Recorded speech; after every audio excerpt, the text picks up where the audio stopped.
Eu saúdo a todos com a paz do Senhor Jesus. Bem-vindos à sala do banquete. Vamos estudar a nossa lição de número 6, a igreja de Éfeso, que está no capítulo 2, do versículo 1 ao versículo 7. E eu convido você para se inscrever neste canal, compartilhar com outras pessoas, deixar o seu like, assinar ou acionar o sininho para que muitas vidas sejam abençoadas e você receba instantaneamente no seu aparelho todas as postagens. A igreja de Éfeso, capítulo 2, do versículo 1 ao versículo 7, que significa uma igreja desejável. Ela significa uma igreja desejável, ou seja, a igreja do amor decadente, que estava em decadência, essa é a ênfase. E Paulo pregou, ensinou nesta igreja num período de 3 anos, está aqui em Atos 19 e 20, e a seguir a referência. E Paulo disse: jamais deixei de anunciar todo o desígnio de Deus. Quer dizer, a obra que Paulo fez ali de ensinamento foi uma obra completa, foi uma obra sólida. Então a igreja vivia num patamar de bênção muito grande. Então, quando nós observamos o teor da epístola aos Efésios, observamos que ela era uma igreja espiritual, a ponto de o apóstolo Pedro, no capítulo 4, versículo 17, ele reitera isso dizendo: porque já é tempo que começa o julgamento pela casa de Deus. Quer dizer, se Deus começa o julgamento pela sua casa, como vai ser a nós? Então ele começa falando aqui que era tempo, em 1 Pedro capítulo 4, versículo 17. Aí ele começa agora a entrar, a conscientizar, dizendo: conheço as tuas obras, está no versículo 2, porque Jesus sabe o que estamos fazendo. Ele sabe como estamos fazendo. Ele sabe por que estamos fazendo e para quem estamos fazendo. Uma coisa importante, que Jesus, ele está interessado primeiramente naquilo que somos para ele, e não apenas do que estamos fazendo na igreja dele. Primeiro, o que somos, porque as nossas ações, veja bem, as nossas ações na igreja, no trabalho, devem ser fruto do que somos para ele. Veja a reação de Jesus quando ele disse: tenho, porém, contra ti que abandonaste o teu primeiro amor. Não tenta esconder, porque ele vê tudo, tudo está patente aos seus olhos. Eu tenho, porém, contra ti, você que abandonou o primeiro amor, você que fazia as coisas de Deus e agora você não faz. Aí Jesus faz um convite maravilhoso, quando ele diz aqui: lembra-te, pois, de onde caíste. E o versículo segue: e arrepende-te e pratica as primeiras obras, que está no versículo de número 5. Então observe que Jesus, ele mostra a trilogia de como voltar ao seu regaço, ao seu seio. Primeiro devemos lembrar o que nos fez cair, de onde. Se lembramos disso, imediatamente procuramos nos arrepender rápido. Se arrependemos, volte às práticas, ou voltamos às práticas das primeiras coisas que ficou no esquecimento da nossa vida. A gente fica muitas vezes esquecido. Então volte a praticar, a ser aquele homem, ser aquela mulher abençoada, quando você começou a obra de Deus. Então é isso que ele quer que cada um de nós façamos. Aí ele finaliza com a severa advertência. Ele finaliza assim, dizendo no próprio versículo: se você não se arrepender e não voltar, eu, veja bem, brevemente a ti virei e tirarei do seu lugar o teu castiçal, se não te arrependeres. Quer dizer, ele convida, mostra e agora ele adverte: se não se arrepender. E ele disse para a igreja de Éfeso: você precisa se arrepender, senão eu vou remover do seu lugar. E esta advertência, irmãos, é para todos os povos. Crentes ou não estão imbuídos nesta advertência. A seguir ele fala sobre os nicolaítas, quando ele disse: tens, porém, isto, a coisa que a igreja de Éfeso tinha, que odeias as obras dos nicolaítas, e Jesus reitera dizendo: as quais eu também odeio, está no versículo 6, em estudo. Éfeso era aquela igreja que estava no amor decadente, mas ele tinha algo que Jesus olhou e disse: vocês odeiam, eu também odeio. Porque o que era os nicolaítas? Era um partido formado dentro da igreja de Éfeso. Aquele chamado grupinho, sabe, que tem na igreja, que dá dor de cabeça no pastor, que às vezes é um obreiro, é um diácono, um presbítero, um evangelista, até um pastor, um copastor, faz aquele grupinho para ele, rebanhando para ele, é obra de Satanás. São os seguidores dos nicolaítas. Então eles eram seguidores de um certo Nicolau. E a doutrina de Nicolau, ou deles, era implantar a lei da sucessão apostólica na igreja. Veja se nós estamos vivendo nos dias dos nicolaítas, infelizmente. O povo quer ser celebridade, então eles queriam implantar. Então é preciso a gente ter muito cuidado, porque o apóstolo Paulo sabia que depois da sua partida, ou seja, da saída dele da igreja de Éfeso, viriam muitos e entrariam no meio da igreja. E ele tratou como lobos cruéis, que não iam poupar o rebanho, como não tem poupado.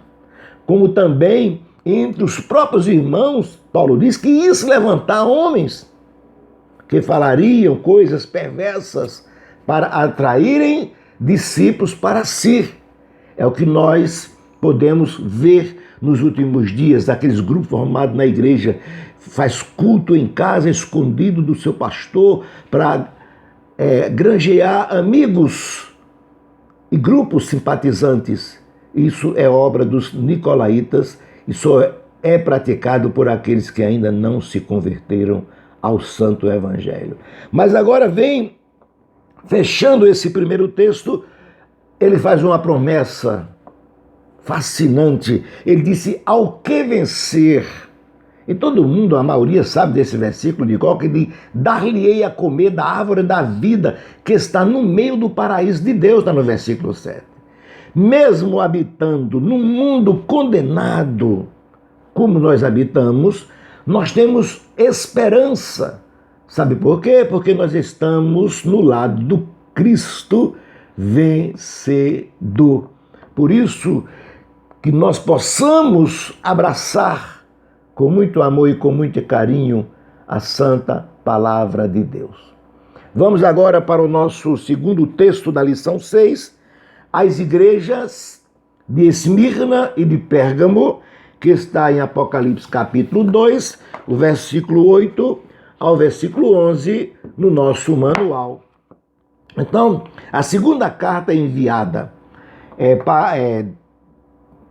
por Jesus para a igreja de Esmirna, ela foi a segunda igreja a receber esta carta, porque o seu nome de Esmirna significa amargura, que deriva da palavra mirra, que se popularizou muito como símbolo da morte. Todo mundo que lê a Bíblia sabe que Nicodemos levou 100 arratéis de mirra com aloés, e equivalente a 45 quilos de especiaria, está em João 19, está aqui 19 e 39. Então, ela tinha esse nome. O símbolo da igreja perseguida, a igreja de Esmirna. Ela representa o período dos anos 100 a 312 depois de Cristo, quando o imperador Constantino aboliu as perseguições aos cristãos, trazendo um alento momentâneo, quando a história diz que ele não oficializou e foi oficializado dias ou anos posterior a Constantino. Porque quando ele fala que nada temas, porque tereis tribulações de 10 dias, Ele diz neste versículo: nada temas das coisas que há de padecer. Eis que o diabo lançará alguns de vós na prisão, para que sejais tentados, e tereis uma tribulação de 10 dias. Aí ele dá a promessa: ser fiel até a morte, e dar-te-ei a coroa da vida. Está no versículo 10 do capítulo 2. Observamos que o número 10 é o número perfeito na numerologia bíblica. Também fidelidade. Nós observamos do mordomo da riqueza de Deus, referente aos dízimos. Então o número 10 tem muita conotação. A palavra dia, que nós encontramos aqui, 10 dias, a palavra dia representa um período de tempo. Como vimos no próprio manual e na própria Bíblia, o dia de Cristo, o dia de Jesus, o dia do Senhor, o dia de Deus, dia da eternidade. Então, sobre essa expressão 10 dias, há muitas especulações, há muitos questionamentos. Então, mas pode se referir às perseguições dos 10 imperadores romanos nos anos 64 até 305 depois de Cristo, sob o comando de Diocleciano, imperador romano, que ele governou do ano 284 a 305 depois de Cristo. Então, atribui-se a Domiciano. Então, nós observamos agora a vida infeliz da igreja de Esmirna. Agora nós vamos falar da igreja de Pérgamo. A terceira carta foi endereçada a esta igreja. O seu nome significa casamento. Representa a igreja casada com o mundo. Mais ou menos nos idos de 313 a 600 depois de Cristo. E era uma cidade famosa devido à sua escola de medicina. Esculápio, o deus da saúde, símbolo de uma serpente. Nós observamos hoje que era adorado. O símbolo da medicina é aquele sistema de um cálice, né, e uma serpente. Então era muito adorado. E observamos que Jesus olhou lá e viu e mandou essa carta para lá, porque é uma igreja mundana casada com o mundo. Existem muitas igrejas hoje casadas com o mundo. É palco de diversão, é palco de política, é palco de distração, é palco de negócio, é palco de tantas as coisas. E por isso o Brasil, o mundo está podemos dizer, nessa situação precária, devido ao comportamento de muitas igrejas. Mas ele chegou logo dizendo: conheça as tuas obras, ou seja, conheço as tuas obras, conheço o lugar onde habitas. Ele sabe de tudo. Conhece as obras, como todas as igrejas ele falou que conhecia as obras, e também o lugar onde ele habita. No capítulo 13, onde o povo de Pérgamo habitava. Jesus está falando aqui, mostrando a sua onisciência, a sua onipresença. Seja onde for, ninguém escapa da mira dos seus olhos. Quando João viu que era como chama de fogo, prescrutava e nada ficava oculto. E ele vai muito mais além quando ele diz aqui onde está o trono de Satanás. Não é brincadeira não, irmãos, é sério. Trono. Ou seja, aonde Satanás reina. Nesta igreja, a palavra de Deus era falsificada por meio do ocultismo, espiritismo, o culto pagão a Zeus e ao imperador. E hoje nós observamos isso. Observamos isso nas igrejas. E você pode rejeitar como uma igreja móvel, viva diante do Senhor. Então era proveniente da Babilônia pelos persas, o pessoal traziam de lá. Hoje não pode ter um movimento na Europa que importam para cá. Então era infiltrada falsas doutrinas. Já que as perseguições não conseguiram frear o curso da igreja, aí eles traziam as falsas doutrinas, porque ficaria mais fácil para eles manipular. E hoje não é diferente. Precisamos de muitos Antipas como testemunhas fiéis. Mesmo que o prêmio seja a morte. Porque, segundo Tertuliano, Antipas era pastor da igreja de Pérgamo. Ele foi colocado dentro de um boi de bronze e esse levado ao fogo até ficar vermelho, aonde chegou a morrer sufocado e queimado. Sabe por quê? Porque resistiu à apostasia de uma igreja casada com o mundo. É por esta razão que muitas e muitas vezes, muitas igrejas não querem pastor que preguem a verdade. Não, eu tenho que ser conveniente. Uma certa vez estava numa reunião que eu fazia parte de um grupo para fazermos uma festa de aniversário, de missões, aquele movimento que sempre fazem. E procurava um pregador. E nome de um e de outro, mas tinha que ter dinheiro. Aí citaram o nome de um, aí o líder do grupo disse assim, que era um pastor, disse: não, irmão, nós queremos, estamos procurando, eu tenho aqui o nome de um irmão, que ele é pastor, e sabe quantas horas de voo ele tem? Oh, meu irmão. Aí eu fui irônico, eu disse: ô, meu irmão, então não precisa não. A gente paga tão caro lá. Tem um homem aqui na nossa cidade que ninguém tem mais hora de voo do que ele. É o dono da Itapemirim, o Camilo Collor. Voar mais do que Camilo Collor, ninguém voa. Então, se é questão de voar, então vamos chamar esse homem. É uma vergonha. É pessoas cegas que perderam a direção e perderam tudo. Por isso, onde está o trono de Satanás? E lá nesse trono tinha o quê? A doutrina de Balaão. O que é que Balaão fazia? Ele ensinava aos filhos de Israel que comer sacrifício da idolatria. Ele ensinou a Balaque, porque não conseguiu amaldiçoar. Aí ele disse: então, Balaque, eu não conseguiu, então você ensina o povo, você lança tropeço diante do povo, ensina o povo a comer o sacrifício da idolatria, que ensina o povo a praticar a fornicação. E hoje tem muitos Balaãos, infelizmente, por aí, poucos Antipas. Muitos Balaão que ensina nas suas próprias igrejas a comerem dos sacrifícios pagãos a troco de fama e de dinheiro. Veja bem, preste bem atenção, que ainda há dois males citados na Bíblia como a herança maldita de Balaão. Ele ensinou, temos aqui o caminho de Balaão. Ainda hoje é seguido por muitos. Mercadejam a palavra de Deus, o ministério, o louvor em troca de prêmios, como fez Balaão com o rei Balaque, está lá em Números 22 e 24. Mesmo jeito.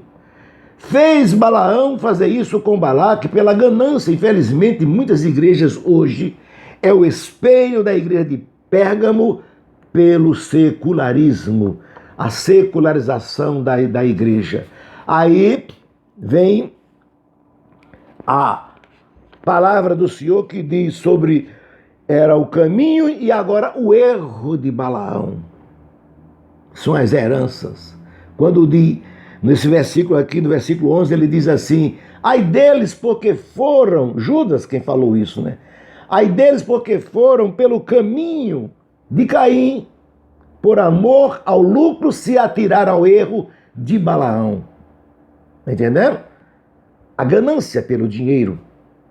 Hoje o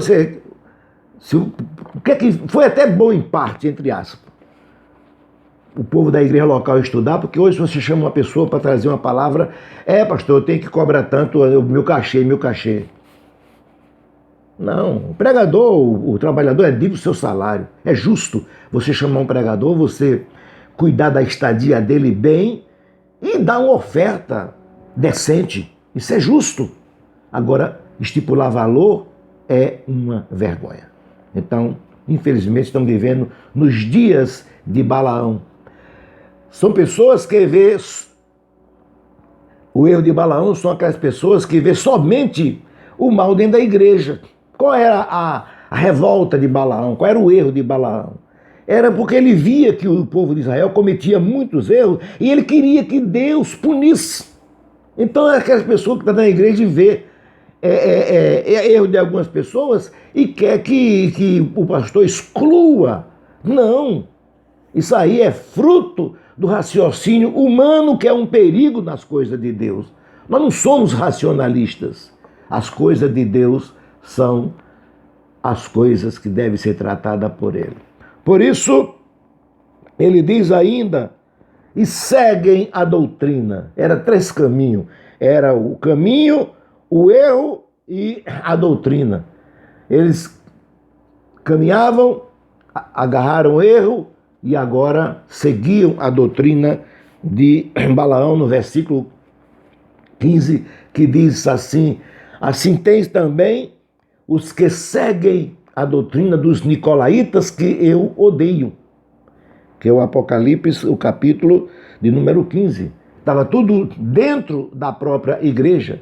Enquanto a igreja de Éfeso odiava as obras dos nicolaítas, veja a contrapartida. A de Pérgamo seguiam como doutrina de Balaão. Balaão em hebraico é equivalente a Nicolau no grego. São frutos. Então, o grande perigo das heresias nas igrejas é porque começa como opção. Você deixa. Não, hoje virou moda nas igrejas dos dias atuais. Todo mundo quer ser judeu. Quer ser judeu. Eu tenho que guardar o sábado, eu tenho que fazer isso, eu tenho que fazer aquilo, eu quero ser judeu, procurar minhas raízes. Oh, meu irmão, não. Israel é o povo de Deus escolhido e ninguém tem o direito de julgá-lo, mas agora o povo é a igreja. O povo quer ser judeu a pulso. Não, eu estou lutando, aprendendo uma luta chamada Gravo Magá, porque não sei o quê, porque é do judaico. Isso é falta de sabedoria das palavras de Deus. Então o perigo é esse. E temos que combater pela palavra de Deus, dentro da nossa própria igreja, ou nossas igrejas, quando traz isso aqui. Uma pedrinha branca, que é muito importante isso aqui, no versículo 17, uma pedrinha branca. Era o costume entre os romanos e gregos, na antiguidade, sobre várias circunstâncias, tá? Nos tribunais era usado 2 pedrinhas, uma branca para o inocente e a preta para o condenado. E Jesus fez essa alusão. Nos jogos públicos, os vencedores recebiam pedrinhas brancas com os seus nomes gravados, que lhe dava o direito vitalício do governo. Era uma espécie de privilégio que dava o direito para transitar livremente em vários lugares. Então a pedrinha branca é símbolo da admissão no céu, na festa das bodas do Cordeiro. Então vale a pena deixar as festas e privilégios efêmeros deste mundo de horror, porque para os fiéis está preparado uma festa que vai durar eternamente nos céus. Isso é maravilhoso, isso é glorioso, isso é, podemos dizer assim, só o Senhor é quem pode mesmo nos alcançar pela sua misericórdia. Que Deus abençoe a cada um de vocês e nós partiremos para o próximo, no segundo vídeo, o texto 3 e o texto 4 da nossa lição. Um abraço e vamos continuar juntos. A etade ao seu alcance. Receba, em nome de Jesus.